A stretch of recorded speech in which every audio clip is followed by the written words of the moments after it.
নমস্কাৰ জেচিচিৰ সংবাদ পৰিক্ৰমালৈ আপোনাক স্বাগতম জনাইছো ষ্টুডিঅত মই জয়শ্ৰীনিধি প্ৰথমে চাওক আজিৰ সংবাদ শিৰোনাম মৰিগাঁৱত স্বাস্থ্যমন্ত্ৰী ডক্টৰ হিমন্ত বিশ্ব শৰ্মা জাগিৰোডৰ কাগজকল হস্পিটেলক কোভিড চিকিৎসালয় হিচাপে মুকলি খুনাপুৰত টুলগেট মুকলিক লৈ আসু কাৰ্বি ছাত্ৰ সন্থাৰো তীব্ৰ বিৰোধিতা তিৱা স্বায়ত্ত পৰিষদৰ দুৰ্নীতিৰ তদন্তৰ নিৰ্দেশ গুৱাহাটী উচ্চ ন্যায়ালয়ৰ মৰিগাঁৱত পৰিষদৰ চিএম পৱন মান্তাৰ সংবাদমেল ৰাজ্যত উদ্বেগজনকভাৱে বৃদ্ধি পাইছে কৰোনা আক্ৰান্তৰ সংখ্যা মৰিগাঁৱত বুধবাৰ পৰ্যন্ত কৰোনা ৰোগীৰ আক্ৰান্তৰ সংখ্যা ২৬ এতিয়া চাওঁ আহক বাতৰি বিস্তৃত ৰূপত মৰিগাঁৱত স্বাস্থ্যমন্ত্ৰী হিমন্ত বিশ্ব শৰ্মাৰ ঘোষণা একে সময়তে ৫,০০০ কৰোনা ৰোগীক চিকিৎসা কৰিবলৈ সাজু অসম চৰকাৰ মৰিগাঁৱত দেওবাৰে ৩০খন বিচনাযুক্ত এটা আইচলেশ্যন কক্ষ পৰিদৰ্শন কৰাৰ পিছতে জাগিৰোডৰ নগাঁও কাগজকললৈ আহি মুকলি কৰিলে কোভিড চিকিৎসালয় মৰিগাঁৱত স্বাস্থ্যমন্ত্ৰী ডক্টৰ হিমন্ত বিশ্বৰ ঘোষণা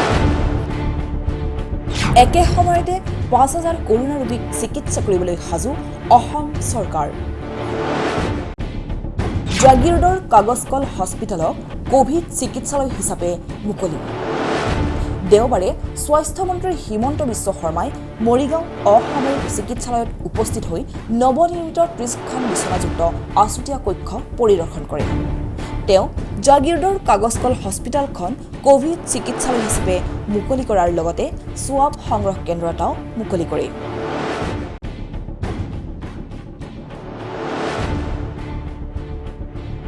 স্বাস্থ্যমন্ত্ৰীগৰাকীয়ে মৰিগাঁও অসামৰিক চিকিৎসালয়ৰ নৱনিৰ্মিত আছুতীয়া কক্ষটোৰ পৰিদৰ্শন কৰি সন্তুষ্টি প্ৰকাশ কৰে ইয়াত আমি আইচিইউ এটা 10 বেডেড আইচিইউ এটা কৰিম তাৰ পৰিকল্পনা আমি সাজু কৰি ৰাখিছোঁ যিটো ভৱিষ্যতলৈও আমাৰ সম্পত্তি হৈ থাকি যাব আৰু MCH বিল্ডিংটো শেষ হোৱাৰ লগে লগে তাতে 20খন বিচনাযুক্ত আইচিইউ এটাৰ আমি প্লেন কৰি আছোঁ গতিকে মই ভাবোঁ যে আমাৰ সকলোৱে খুব ভালকৈ কাম কৰিছে আৰু মৰিগাঁৱতো প্ৰস্তুতি খুব ভালে আছে মই আশা কৰোঁ যে তেওঁলোকৰ দায়িত্ব পালন কৰিব পাৰিব ইয়াৰ পিছতে মন্ত্ৰীগৰাকীয়ে এক সংবাদমেলত অংশগ্ৰহণ কৰি কয় যে ৰাজ্যৰ স্বাস্থ্য বিভাগে কৰোনাৰ সৈতে মোকাবিলা কৰিবলৈ সম্পূৰ্ণ প্ৰস্তুত হৈ আছে অসমত at any point of time ৫,০০০ active Covid ৰোগীক চিকিৎসা কৰিবৰ কাৰণে আমাৰ doctor nurse laboratory technician ANM GNM বাইদেউসকল বা ক্লিনাৰ গ্ৰেড 4 আমাৰ সাজু আছে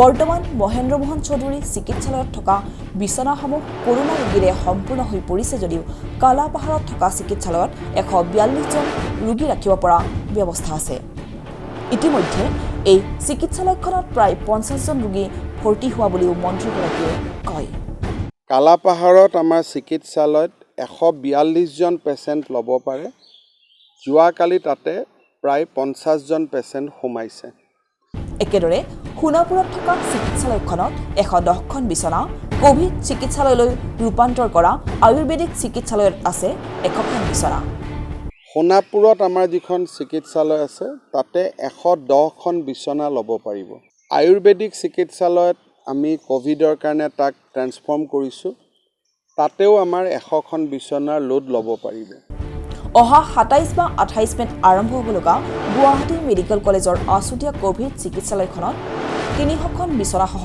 কেৱল গুৱাহাটী মহানগৰীতেই নহয় বৰ্তমান একে সময়তে ১৫০০ ৰোগীৰ বাবে বিচনা সাজু আছে বুলি তেওঁ উল্লেখ কৰে ২৭ তাৰিখৰ পৰা বা ২৮ তাৰিখৰ পৰা গুৱাহাটী মেডিকেল কলেজৰ এখন আছুতীয়া কোভিড চিকিৎসালয় আৰম্ভ হ'ব তাতে ৩০০ পেচেণ্টৰ আমি লোড ল'ব পাৰিম অতিৰিক্তভাৱে জাগিৰোডৰ হস্পিটেলখনত আমি ৫০জনৰ লোড ল'ব পাৰিম কামৰূপ জিলাৰ শিঙিমাৰী দদৰা আৰু বামুণী গাঁৱত আমি ১০০জন পেচেণ্টৰ লোড ল'ব পাৰিম গতিকে গুৱাহাটীৰ আশে পাশে ১৫০০ পেচেণ্ট হ'লেও আমি চিন্তা কৰিবলগীয়া নাই একেদৰে দেওবাৰে মন্ত্ৰীগৰাকীয়ে কোভিড চিকিৎসালয়ৰূপে মুকলি কৰা জাগিৰোডৰ নগাঁও কাগজকলৰ চিকিৎসালয়খনত অতিৰিক্ত ৫০ৰ পৰা ৭০খন বিচনাৰ ব্যৱস্থা আছে বুলিও কয় জাগিৰোডৰ হিন্দুস্তান পেপাৰ কৰ্পোৰেশ্যনৰ এই হস্পিটেলখন অব্যৱহৃত হৈ আছে আমি স্বাস্থ্য বিভাগে এই গোটেই হস্পিটেলখন ৰিকুইজিশ্যন কৰি লৈছোঁ। বৰ্তমান ইয়াত কোভিড আৰু সাধাৰণ চিকিৎসা আমি দুয়োটাই আৰম্ভ কৰিম। স্বাভাৱিকতে বৰ্তমান সময়ত ইয়াতে কোভিডৰ কাম হ'ব। ইয়াতে আমি প্ৰায় 50ৰ পৰা 70জন ৰোগীক খুব ধুনীয়াকৈ ৰাখিব পাৰিম। ডক্টৰসকলে চিকিৎসা কৰাৰ পিছত জিৰণি ল'বৰ কাৰণেও ৰুম আছে, OPD আৰু ডাঙৰ কথা ইয়াত ইনচুনেটৰ পৰ্যন্ত আছে।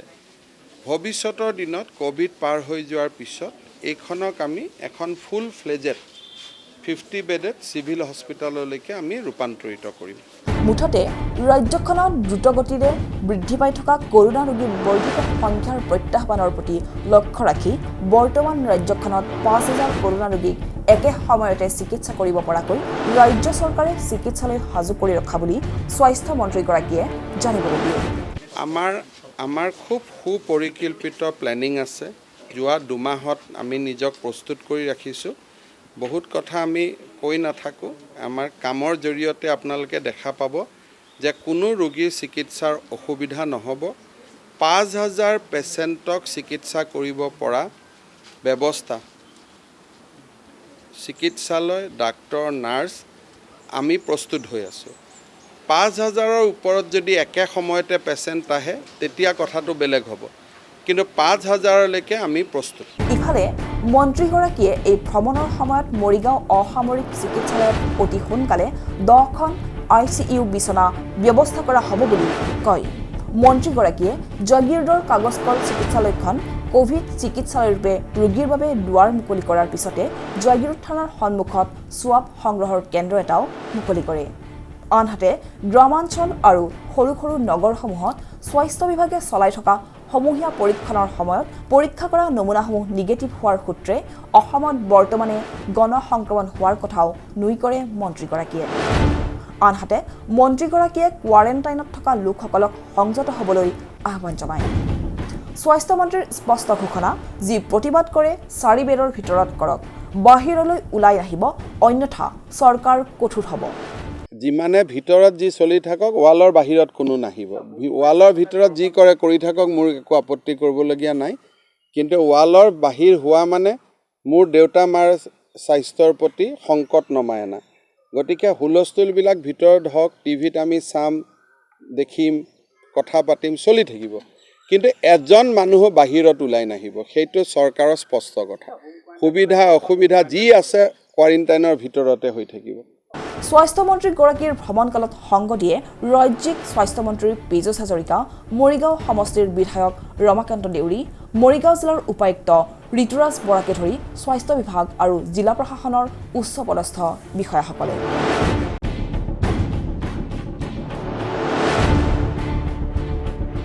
এইকেইদিন হোৱা ধাৰাসাৰ বৰষুণৰ ফলত বৃদ্ধি পাইছে বিভিন্ন নৈ, উপনৈ, খাল বিলৰ জলপৃষ্ঠ। জলপৃষ্ঠৰ বৃদ্ধিৰ সমান্তৰালকৈ অব্যাহত আছে ব্ৰহ্মপুত্ৰৰ বিধ্বংসী খহনীয়া। খহনীয়াৰ কবলত পৰা লোকসকলে আপোন ঘৰখনৰ কথা ভাবি বাৰুকৈয়ে চিন্তিত হৈ পৰিছে।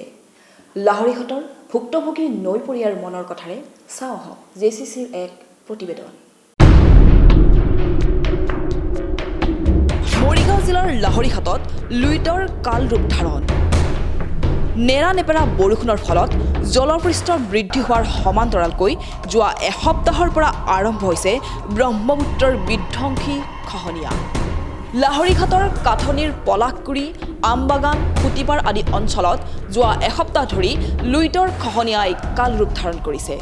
ইফালে পলাশগুৰি গাঁও জাহ যাবলৈ কিছু অংশ বাকী আছিল যদিও এইদৰে খহনীয়া অব্যাহত থাকিলে আৰু কিছুদিনৰ ভিতৰতেই সম্পূৰ্ণৰূপে গাঁওখন জাহ যাব লুইতৰ বুকুত। গৰাখহনীয়া আজি এসপ্তাহ ধৰি মানে ইয়াত হৈ আছে। আজি এসপ্তাহ আগত প্ৰায় 4 বিঘা মাটি একেবাৰে বহি গৈছে, 10-15 মিনিটৰ ভিতৰত বহি গৈছে আৰু খহনীয়া লাগি আছে। কিন্তু এইটো আচৰিতভাৱে খহনীয়া লাগিছে। এই গাঁওখন ধৰক এইটো পলাশগুৰি গাঁওখন 40% আছিল, কিন্তু এতিয়াও লাহে লাহে মানে 20% নাইকিয়া হৈ গ'লগৈ। এতিয়া চৰকাৰক তাকে অনুৰোধ জনাইছোঁ, যদি কিবা সুবিধা কৰিব পাৰে কৰি কিনে আমাৰ ঠাইখিনি বচাবৰ কাৰণে। খহনীয়াৰ পৰা ৰক্ষা পাবলৈ এইদৰে গাঁওবাসীয়ে এতিয়া নিজে সজা ঘৰখন পুনৰ ভাঙিব লগা হৈছে। এই পৰ্যন্ত খহনীয়াগ্ৰস্তৰ দুখ দুৰ্দশাৰ খবৰ ল'বলৈ জিলা প্ৰশাসনৰ কোনো বিষয়া উপস্থিত হোৱা পৰিলক্ষিত হোৱা নাই। ফলত ভৱিষ্যতৰ কথা ভাবি চিন্তিত হৈ পৰিছে নৈপৰীয়াবাসী।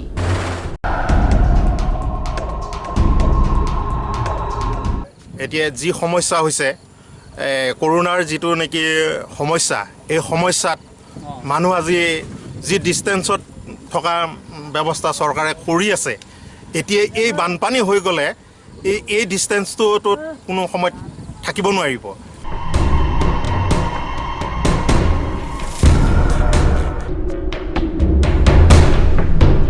সোণাপুৰৰ নাজিৰাঘাটত ৩৭ নং ৰাষ্ট্ৰীয় ঘাইপথত টুলগেট মুকলি। লকডাউনৰ মাজতে এই টুলগেট মুকলিক লৈ বিভিন্ন মহলত প্ৰতিক্ৰিয়াৰ সৃষ্টি হৈছে।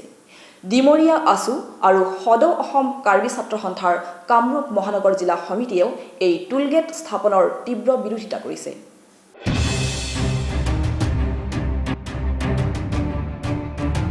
দেওবাৰে সোণাপুৰৰ নাজিৰাঘাটৰ ৩৭ নং ৰাষ্ট্ৰীয় ঘাইপথত মুকলি কৰা হ'ল টুলগেট। টুলগেটৰ বিৰোধিতাৰে স্থানীয় বিভিন্ন দল সংগঠনৰ প্ৰতিবাদ কৰা স্বত্তেও লকডাউনৰ মাজতে টুল সংগ্ৰহৰ কাম আৰম্ভ কৰে চৰকাৰে। টুল সংগ্ৰহৰ আৰম্ভণিৰ দিনটোতে ৰাষ্ট্ৰীয় ঘাইপথত তীব্ৰ যান-জঁটৰ সৃষ্টি হোৱা দেখা গ'ল।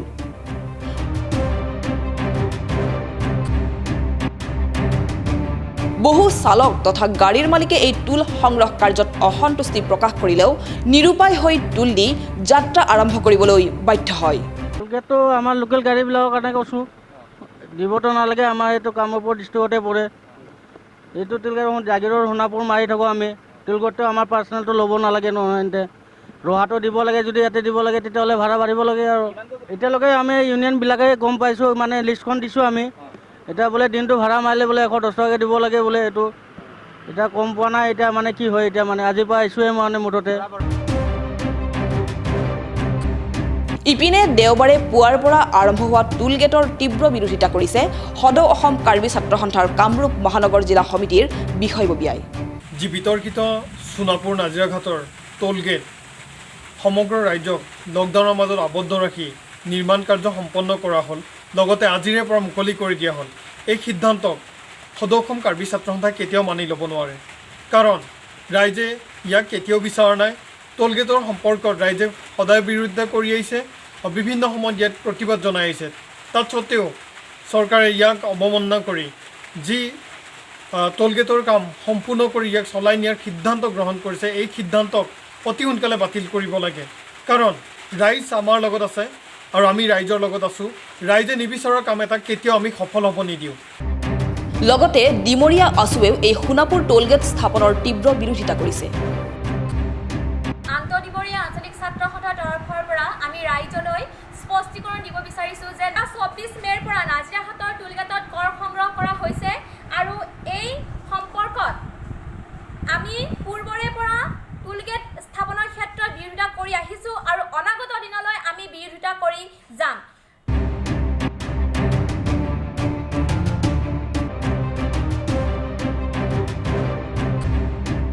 মৰিগাঁৱৰ বেলগুৰি জনজাতি যুৱক সংঘৰ প্ৰশংসনীয় পদক্ষেপ। পদূলিয়ে পদূলিয়ে ফুল ফল মূলৰ গছ পুলি ৰোপণ কৰি সৌন্দৰ্য বৰ্ধনৰ প্ৰয়াস। প্ৰায় 10,000 এনে গছ পুলি ৰোপণৰ পৰিকল্পনাৰে লকডাউনৰ সদ্ব্যৱহাৰ কৰিলে যুৱক সংঘই।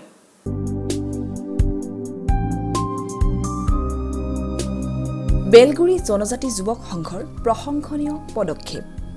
পদূলিয়ে পদূলিয়ে গছ পুলি ৰোপণ কৰি সৌন্দৰ্য বৰ্ধন। জেৰেঙা গাঁৱৰ পৰা মেৰুৱা গাঁৱলৈ 10,000 পুলি ৰোপণৰ প্ৰয়াস। হয়, দীঘলীয়া লকডাউনৰ সময়ছোৱাত একাংশ সমাজ সচেতন যুৱকে গাঁৱতে থাকি গ্ৰহণ কৰিছে কেতবোৰ প্ৰশংসনীয় পদক্ষেপ। এই সময়ছোৱাত আপুনি মই যিয়েই নকৰোঁ কিয়, মৰিগাঁও জিলাৰ বেলগুৰি জনজাতি যুৱক সংঘই গাঁওখন তথা অঞ্চলটোৰ প্ৰাকৃতিক সৌন্দৰ্য বৰ্ধনৰ বাবে অঞ্চলটোৰ প্ৰতিঘৰ মানুহৰ পদূলিয়ে পদূলিয়ে ৰোপণ কৰিছে কামিনী কাঞ্চন আৰু নাহৰ ফুলৰ পুলি। যুৱক সংঘৰ সদস্যসকলে জেৰেঙা গাঁৱৰ পৰা মেৰুৱা গাঁও পৰ্যন্ত প্ৰায় 10,000 এনে প্ৰজাতিৰ গছপুলি ৰোপণৰ প্ৰয়াস কৰিছে। মৰিগাঁও এজাৰবাৰী অঞ্চলত বেলগুৰি জনজাতি যুৱক সংঘৰ এনে প্ৰয়াসক অঞ্চলবাসীয়ে প্ৰশংসা কৰিছে। লকডাউনত এনে থকা সময়খিনি বেলগুৰি জনজাতি যুৱক সংঘই এটা বৃক্ষৰোপণ কাৰ্যসূচী জেৰেগাঁৱৰ পৰা মিৰুৱা গাঁও তিনিমুনিলৈ গছপুলি ৰোৱা সিদ্ধান্ত লৈছে।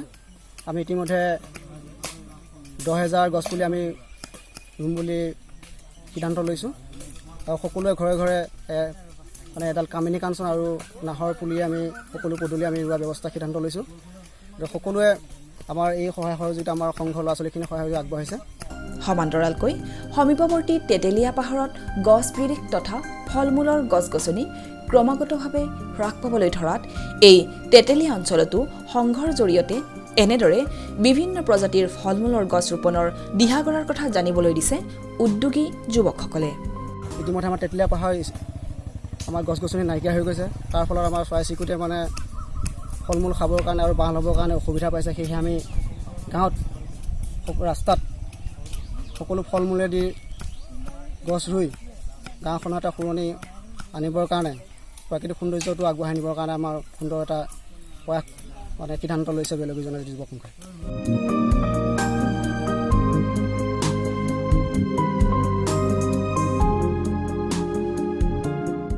ৰাজ্যত উদ্বেগজনকভাৱে বৃদ্ধি পাইছে কৰোনা আক্ৰান্তৰ সংখ্যা। মৰিগাঁৱতো শেহতীয়াকৈ 9 জনৰ দেহত কৰোনাৰ উপস্থিতি ধৰা পৰাৰ পিছত জিলাখনত বুধবাৰ পৰ্যন্ত কৰোনা আক্ৰান্তৰ সংখ্যা হ'লগৈ 24 জন। অৱশ্যে শেহতীয়া 9 জন বহিঃৰাজ্যৰ পৰা আহি কোৱাৰেণ্টাইনত আছিল। দেশৰ আন প্ৰান্তৰ লগতে অসমতো ক্ৰমাৎ উদ্বেগজনকভাৱে বৃদ্ধি পাবলৈ ধৰিছে কৰোনা আক্ৰান্তৰ সংখ্যা। স্বাস্থ্যমন্ত্ৰী হিমন্ত বিশ্ব শৰ্মাই বুধবাৰে বিয়লি প্ৰায় 2 বজাত টুইটাৰ যোগে জনোৱা অনুসৰি ৰাজ্যখনত COVID-19 ৰোগীৰ সংখ্যা 704 জনলৈ বৃদ্ধি পায়। বহিঃৰাজ্যৰ পৰা অসমলৈ ৰেল বাছ আদিৰে অহা লোকৰ সংখ্যা বৃদ্ধি পোৱাৰ সমান্তৰালকৈ ৰাজ্যখনত অভাৱনীয় হাৰত বৃদ্ধি পাইছে কৰোনা আক্ৰান্তৰ সংখ্যা।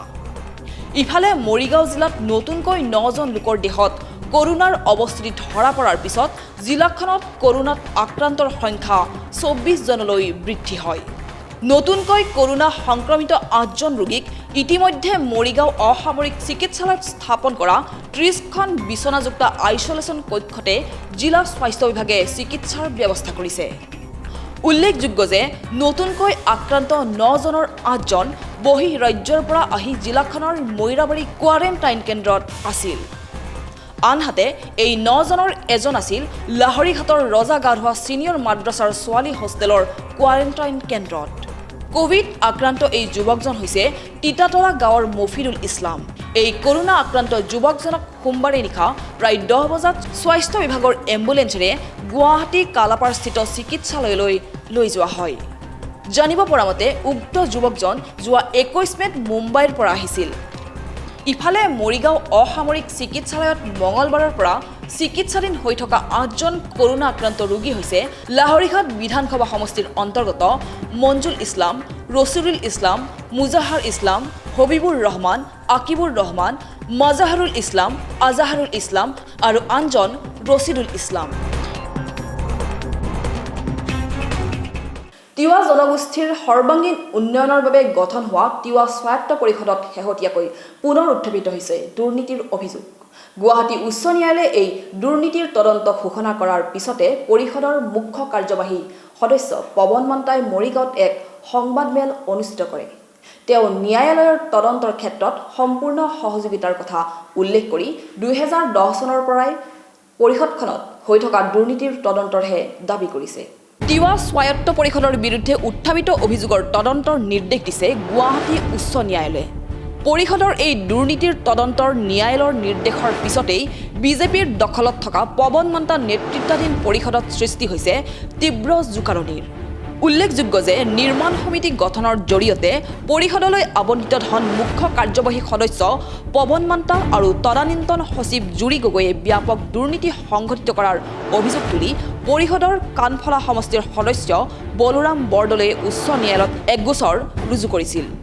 অৱশ্যে কিছুদিন পূৰ্বে বলোৰাম বৰদলৈৰ মৃত্যু হোৱাত বাবুল বৰদলৈয়ে 2017-18 বৰ্ষত 250খনকৈ ভুৱা নিৰ্মাণ সমিতিৰ জৰিয়তে 37 কোটি টকা আত্মসাৎ কৰাৰ অভিযোগ কৰিছিল। ইপিনে ন্যায়ালয়ৰ তদন্তৰ নিৰ্দেশক মুখ্য কাৰ্যবাহী সদস্য পৱন মান্তাই আদৰণি জনোৱা বুলি শনিবাৰে মৰিগাঁৱত এক সংবাদ মেলযোগে ঘোষণা কৰাৰ লগতে সমগ্ৰ দুৰ্নীতিত বৰ্তমান মৰিগাঁও সমষ্টিৰ বিজেপি বিধায়ক তথা তদানীন্তন মুখ্য কাৰ্যবাহী ৰমাকান্ত দেউৰীহে জড়িত থকাৰ গুৰুতৰ অভিযোগ উত্থাপিত কৰিছে। CEM মান্তাই এই অভিযোগ তুলি 30টাৰো অধিক গোচৰ এই সন্দৰ্ভত ন্যায়ালয়ৰ বিচাৰাধীন হোৱাৰ কথা অৱগত কৰে।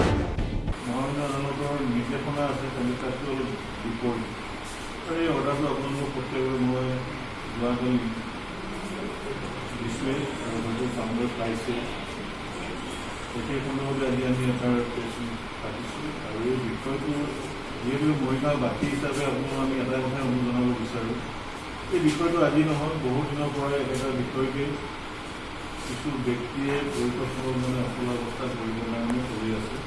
লগতে নিৰ্মাণ সমিতি গঠনৰ সিদ্ধান্ত ৰমাকান্ত দেউৰীৰহে আছিল বুলি উল্লেখ কৰি 2010 চনৰ পৰাই পৰিষদৰ সকলো কাম কাজৰ তদন্তৰ আহ্বান জনায় পৱন মান্তাই।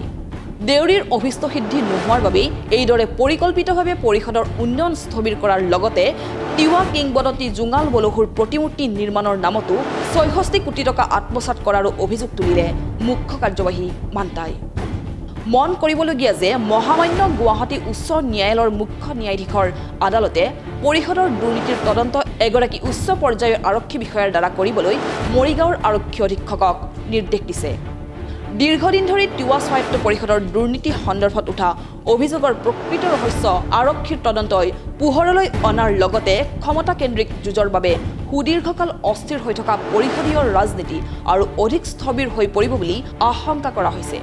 লগতে মৰিগাঁৱৰ শাসকীয় ৰাজনীতিটো যে ইয়াৰ ব্যাপক প্ৰভাৱ পৰিব পাৰে এই লৈ বিভিন্ন মহলত চৰ্চা অব্যাহত আছে। যিসকল কমিটি কাম কৰিব দিছোঁ এই কমিটিসকলে কাম কৰিছে আৰু তাত যিহেতুকে কোনো ধৰণৰ আপোনাৰ লেনদেনত মইতো কোনো জড়িত নাই, মোৰ চিগনেচাৰ কোনো পইচা নুঠে, মোৰ চিগনেচাৰ কোনো মইতো এটকাও বুলিব নোৱাৰোঁ, মই তাত কেনেকৈ জড়িত? নিৰ্দেশটো কাৰণে মানে নিৰ্দেশটো এনেকুৱা নহয় যে আমাৰ তলৰ পৰা গোটেই ৰিপৰ্টটো আহিব, গোটেই তলৰ পৰা ৰিপৰ্ট অহাৰ পিছত যেতিয়া নেকি চব ঠিক ঠাক হৈ গ'ল তেতিয়া ফাণ্ডটো ৰিলিজ দিবৰ কাৰণে আমি লাষ্ট টাইম অনুমোদন কৰিলোঁ।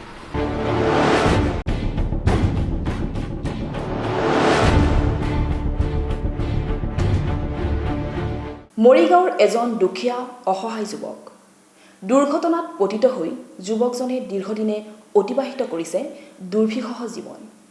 ধৰ্মেশ্বৰ দাস নামৰ এই অসহায় যুৱকজনে আপোনাৰ মোৰ অথবা সহৃদয় ব্যক্তিৰ পৰা বিচাৰিছে সহায় সাৰথি।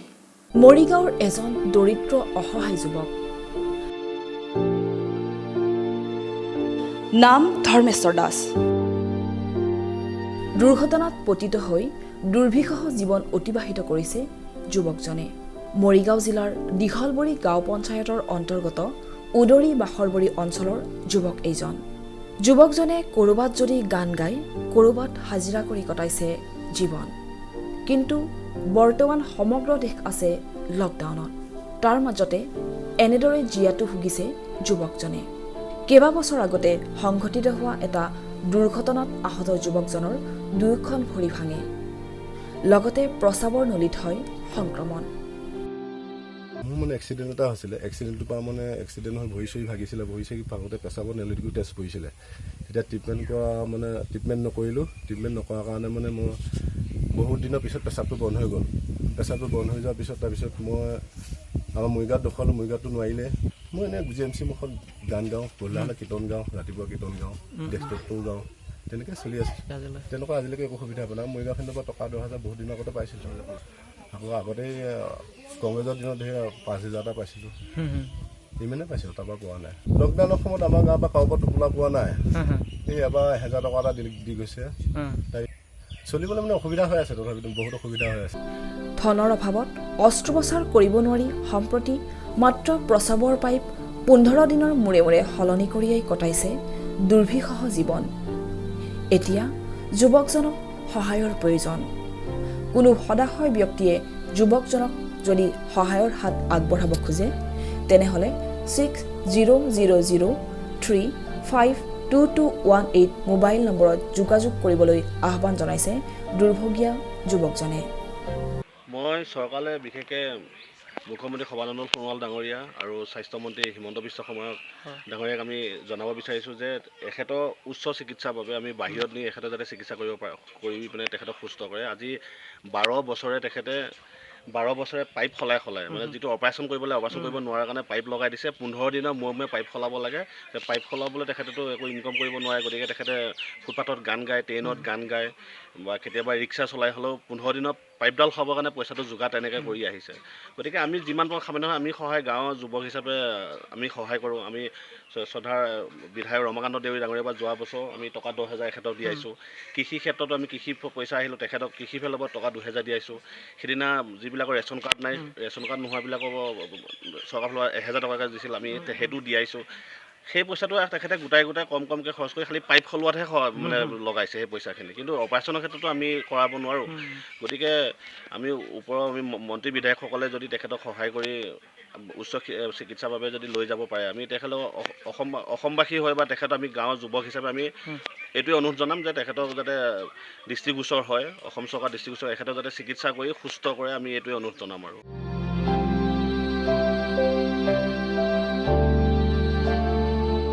এতিয়া চাওক এটা বিশেষ খবৰ। মৰিগাঁও জিলাত প্ৰধানমন্ত্ৰীৰ কৃষক সন্মান নিধি আঁচনিত সংঘটিত দুৰ্নীতি অনিয়মৰ বিৰুদ্ধে উচিত তদন্তৰ দাবী কৰি মৰিগাঁও জিলা আৰক্ষী অধীক্ষকৰ ওচৰত গোচৰ ৰুজু কৰিছে মৰিগাঁও জিলা কৃষক মুক্তি সংগ্ৰাম সমিতিয়ে। গোচৰ নং 293/20 অধীনত ইতিমধ্যে মৰিগাঁও আৰক্ষীয়ে ইয়াৰ বিৰুদ্ধে কাৰ্যপন্থা হাতত লৈছে বুলি জানিবলৈ দিছে কৃষক নেতা বদন শৰ্মাই। প্ৰধানমন্ত্ৰী কিষাণ নিধি আঁচনি সমগ্ৰ মৰিগাঁও জিলাৰ লগতে জাগিৰোডতো দুৰ্নীতি অনিয়ম সংঘটিত হৈছে। ইয়াৰ ৰাজনীতিকৰণ হৈছে, ভুৱা কৃষকৰ নামে ঠাহ খাই ভৰ্তি হৈছে। লগতে জাগিৰোডত 434 জনৰ ভিতৰত 300 জনেই অকৃষকৰ নাম অন্তৰ্ভুক্ত হৈছে। উল্লেখযোগ্য যে জিলাখনত প্ৰায় 95,000 কৃষকৰ নামত এই PM কিষাণ সন্মান নিধিৰ হিতাধিকাৰী নিৰ্বাচন কৰিছে যদিও ইয়াৰে প্ৰায় 60% হিতাধিকাৰীয়ে ভুৱা অৰ্থাৎ অকৃষক বুলি অভিযোগ কৰিছে কৃষক মুক্তি সংগ্ৰাম সমিতিয়ে। ভুৱা কৃষকৰ নাম তালিকাভুক্ত কৰা সংশ্লিষ্ট বিষয়া কৰ্মচাৰীৰ বিৰুদ্ধে বিহিত ব্যৱস্থা গ্ৰহণৰো দাবী কৰিছে কৃষক সংগঠনটোৱে। মৰিগাঁও জিলাৰ আৰক্ষী অধীক্ষকৰ ওচৰত এটা গোচৰ দিছোঁ। গোচৰটো মৰিগাঁও সদৰ থানাত পঞ্জীভূত হৈছে আৰু সেই মৰ্মে তেওঁলোকে তেখেতসকলে তদাৰক কৰিব। ইয়াত জড়িত কৃষি বিষয়াৰ পৰা আদি কৰি গ্ৰাম সেৱকলৈকে আমি তদন্ত কৰিবলৈ আমি দাবী জনাইছোঁ। আজিৰ সংবাদ পৰিক্ৰমা ইমানতে সামৰিছোঁ। জাগিৰোড, মৰিগাঁও আৰু ইয়াৰ কাষৰীয়া বিভিন্ন অঞ্চলৰ বাবাতৰিলৈ আমি আপোনালোকৰ মাজলৈ আহোঁ প্ৰতি বুধবাৰে সন্ধিয়া আৰু বৃহস্পতিবাৰে পুৱা। গতিকে চাবলৈ নাপাহৰিব আপোনালোকৰ প্ৰিয় অনুষ্ঠান JCCৰ সংবাদ পৰিক্ৰমা। ধন্যবাদ।